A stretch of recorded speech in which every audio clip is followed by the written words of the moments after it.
ఉన్నటువంటి నరేంద్ర మోడీ ప్రభుత్వం, ఇక్కడ ఉన్నటువంటి జగన్మోహన్ రెడ్డి ప్రభుత్వం ఏ విధంగా మోసం చేస్తూ ఉంది, నిరుద్యోగులు ఏ విధంగా ఇబ్బందులు పడుతున్నారనేటువంటి విషయాల్ని తెలియజేయడం జరిగింది.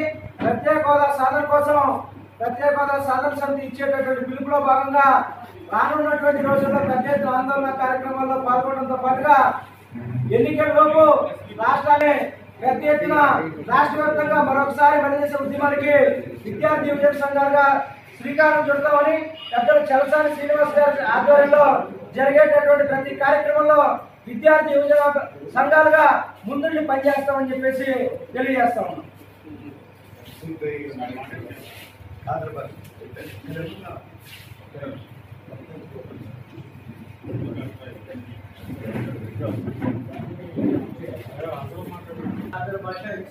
ఎన్టీఆర్ జిల్లా కార్యదర్శి. ఆంధ్ర రాష్ట్రాన్ని 2014 జూన్ 2న విభజించారు. నేటికి 9 ఏళ్ళు దాటి 10 ఏళ్ళు కూడా రాబోతా ఉంది. ఆనాడు ప్రత్యేక హోదా విషయంలో ఆంధ్ర రాష్ట్రాన్ని, ఆంధ్ర రాష్ట్ర ప్రజల్ని, ఆంధ్ర రాష్ట్ర ఆత్మాభిమానాన్ని ఢిల్లీలో తాకట్టు పెట్టినటువంటి ఘనత ఏదైనా ఆంధ్ర రాష్ట్రంలో ఏదైనా పాలక పార్టీలు ఏమైనా అంటే అది కేవలం ఒక తెలుగుదేశం పార్టీ, ఒక వైఎస్ఆర్ పార్టీకే దక్కుతుంది. ఆనాడు అధికారంలో ఉన్నప్పుడేమో ప్రత్యేక హోదా ప్రత్యేక ప్యాకేజీ ముందు చెప్పినటువంటి చంద్రబాబు నాయుడు ఆ రకంగా ఇబ్బంది పెడతా ఉంటే రాష్ట్రాన్ని నేను వస్తాను, నేనున్నాను, నాకు ఒక్క ఛాన్స్ ఉందని చెప్పి నాకు ఈరోజు 25 మంది పార్లమెంట్ సభ్యులు ఇవ్వండి, నేను కేంద్ర మెడలు వంచుతానని చెప్పి చెప్పినటువంటి జగన్మోహన్ రెడ్డి మాట తప్పాడు, మనమ తిప్పాడు. పైగా విద్యార్థులతో అనేక సమావేశాలు, యూనివర్సిటీలో సమావేశాలు చెప్పి ప్రత్యేక హోదా వస్తే అనేక రాయితీలు వచ్చింది, పన్ని రాయితీలు చెప్పినటువంటి జగన్మోహన్ రెడ్డి ఈరోజు కూడా మాట తప్పాడు. అతన్ని ఈరోజు ప్రజలు కూడా క్షమించేస్తారు. ఈరోజు ఏదైనప్పుడు కూడా ఆంధ్ర రాష్ట్ర ప్రజల్ని నట్టేట ముంచినటువంటి రాజకీయ పార్టీల్ని రేపు ఎన్నికల్లో భవిష్యత్తులో పోరాటం చేసి ఈరోజు ఆ మేనిఫెస్టోలో కూడా పెట్టాల్సిన అవసరం ఉంది. రేపు ప్రజలే, ఆంధ్ర రాష్ట్ర ప్రజలు ఇక్కడ ఉన్నటువంటి సాధన సమితి ప్రజలకి బుద్ధి చెప్తారని చెప్పి ఈ ద్వారా కోరుతారు. పార్టీ నాయకులు సుబ్రహ్మణ్యం.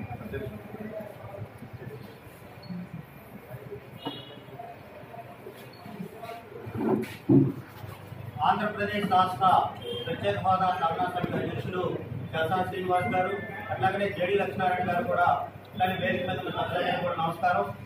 ఆంధ్రప్రదేశ్ రాష్ట్రంలో రీజనల్ పొలిటికల్ పార్టీలతో ఒక యునైటెడ్ ఫ్రంట్ అనేది ప్రొవైడ్ చేశాం. ఈరోజు ప్రత్యేక హోదా సాధనా సమితి చేపట్టేటువంటి కార్యక్రమాలకు మొదటగా Navataram party, Navodayam party, national Navakranti party, అట్లాగనే నవరం కాంగ్రెస్ పార్టీ, ఇంకా మొత్తం 35 రాజకీయ పార్టీల నుండి ఈరోజు ప్రత్యేక హోదా సాధనా సమితి చేపట్టే కార్యక్రమాలకి మద్దతుగా ఉంటామని చెప్పి ఈ సందర్భంగా తెలియజేసుకుంటా ఉన్నాం.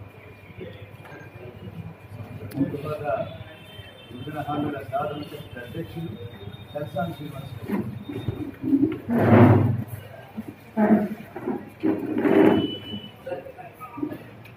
అందరికీ నమస్కారం.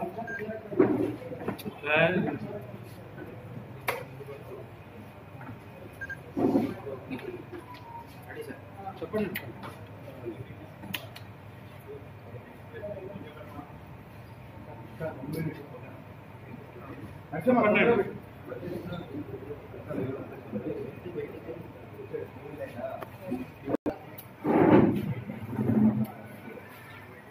అందరికీ నమస్కారం.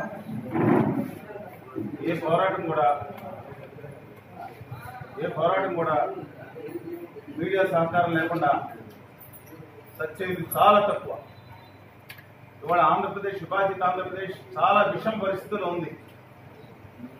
భావి తరాలకి, విద్యార్థులకు కానీ భావి తరాలకు కానీ అవకాశం లేకుండా ఇంకా వలసపోయి రాష్ట్రం ఏర్పడిన 10 సంవత్సరాలు అవుతున్నా సరే ఇంకా వలసదారులనే భావంతో బతకాల్సిన పరిస్థితి మా యువతరాన్ని ఇవాళ ఆంధ్రప్రదేశ్ యువతరానికి ఉందంటే చాలా బాధాకరం.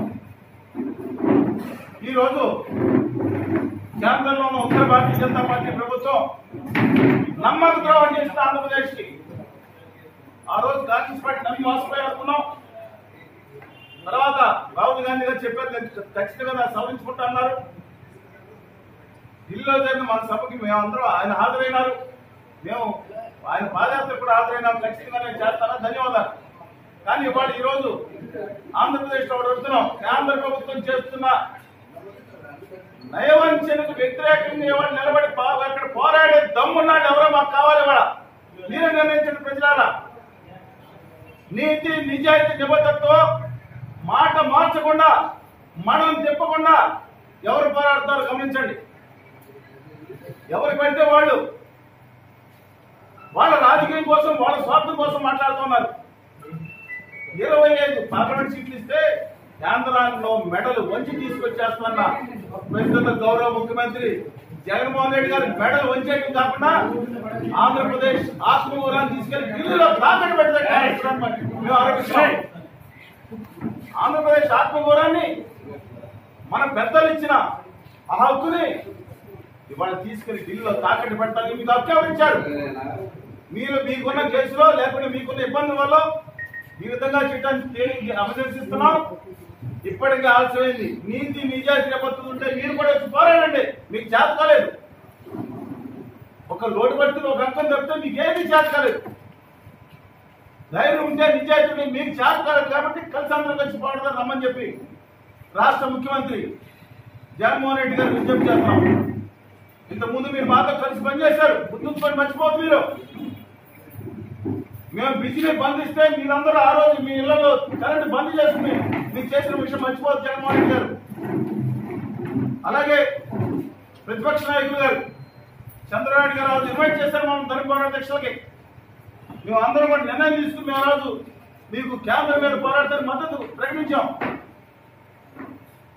ఆఖరిలో మీరు వచ్చారు, సంతోషం. కానీ ఇప్పుడు ఎందుకు నిలదీయలేకపోతున్నారు కేంద్ర ప్రభుత్వాన్ని అడుగుతున్నాం. రండి కలిసి పోరాడడం. ఎవరు దీంట్లో ఎక్స్క్లూజివ్ లేదు. ఆంధ్రప్రదేశ్ రాష్ట్ర అభివృద్ధి పట్ల నిబద్ధత నిజాయితీ ఖచ్చితంగా ఉన్నాడు. అందరూ కూడా కలిసి రమ్మని కోరుతున్నాం. అలాగే కళ్యాణ్ బాబు గారు పాచిపోయిన లడ్డూలు అన్నారు, లడేంగా అన్నారు, ఒంటికి కారం రాసుకోండి ఎంపీలారు అన్నారు. దయచేసి మీరు ఉత్తర భారత జనతా పార్టీ ఇసుకో గురించి బయటకు రమ్మని చెప్పి కోరుతా ఉన్నారు. రెండు కలిసి పనిచేద్దాం. మీరు పనిచేశారు, ఇక్కడే మార్చి నిర్వహించారు.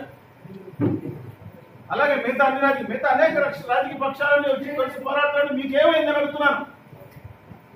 ఆఖరి అంశం దయచేసి వాళ్ళ బూతులతో చర్చలు కాదండి. రాష్ట్రం కోసం భవిష్యత్తు కోసం అంకిత భావన ప్రతి ఒక్కళ్ళు వాళ్ళ చేపట్టాల్సిన మలిదశ ఉద్యమం ఏదైతుందో ఖచ్చితంగా అవసరం. మీ ఎజెండాలో బూతులో ఇంకొకటి చెప్పడమో కాకుండా ఖచ్చితంగా రాష్ట్ర భావితరాల పట్ల ఆసక్తి ఉంటే మీ మేనిఫెస్టోలో మొదటి పాయింట్ గా విభజన హామీలు పెట్టండి. ఇవాళ ఒక్కటి ముఖ్యంగా మేము మనం చేస్తున్నాం. లక్ష్మీనారాయణ గారు ఇవాళ ఈ పోరాటంలో ఆ పార్టీ ప్రకటించినప్పుడే చెప్పారు ప్రత్యేక హోదా కోసం పుట్టిన ఆయన అనేక అంశాలతో పాటు ఇది చాలా ముఖ్య అంశం పోరాడతానని వారికి ధన్యవాదాలు తెలియజేస్తాను. ఖచ్చితంగా ఈ పోరాటం అందరూ కలిసి ముందుకెళ్దామండి. గుర్తుంచుకోండి ప్రజలారా, ఇది ప్రతి ఒక్కరు గుర్తుంచుకోండి. ఆంధ్రుల ఆత్మగౌరవానికి హక్కులకి కేంద్రంలోని ఢిల్లీ పాఠశాలకి వాళ్ళ అంశాలకు జరుగుతున్న పోరాటం ఇది. ఉద్యమ కార్యాచరణతో వామపక్ష నాయకులు మొట్టమొదటి నుంచి చెప్తున్నాను జెండా కూడా పక్కన పెట్టి త్యాగాలు చేసి పోరాడారు. మాతో పాటు అందరితో పాటు కలిసి పోరాడారు. ఈ రాష్ట్రంలో మొట్టమొదటి బంద్ బ్రహ్మాండమైన సక్సెస్ అయింది. ప్రత్యేక విరామం సాధించింది అందరి సహకారంతో. గుర్తుంచుకోండి రాజకీయ పార్టీ నాయకులారా, ఇవాళ భవిష్యత్తు కార్యాచరణ చాలా గట్టి ప్రణాళిక ఉంది. ఈ రాజకీయ పార్టీల బూతులు అంటే అందరూ అంటలేదు, కొంతమంది ఒకరినో ఒకరు తిట్టుకునే కార్యక్రమాలు మానేసి ఇది భావితరాల అభివృద్ధి మాత్రమే ధ్యేయంగా, రైతుల సమస్యలే పరిష్కారమే ధ్యేయంగా ముందుకు రావాలంటే, ఉద్యోగాలు రావాలంటే, ఇండస్ట్రీస్ రావాలంటే, సాఫ్ట్వేర్ రావాలంటే ఏం చేశారు మీరు సాఫ్ట్వేర్ లో గత 10 సంవత్సరాలు అడుగుతున్నా నేను.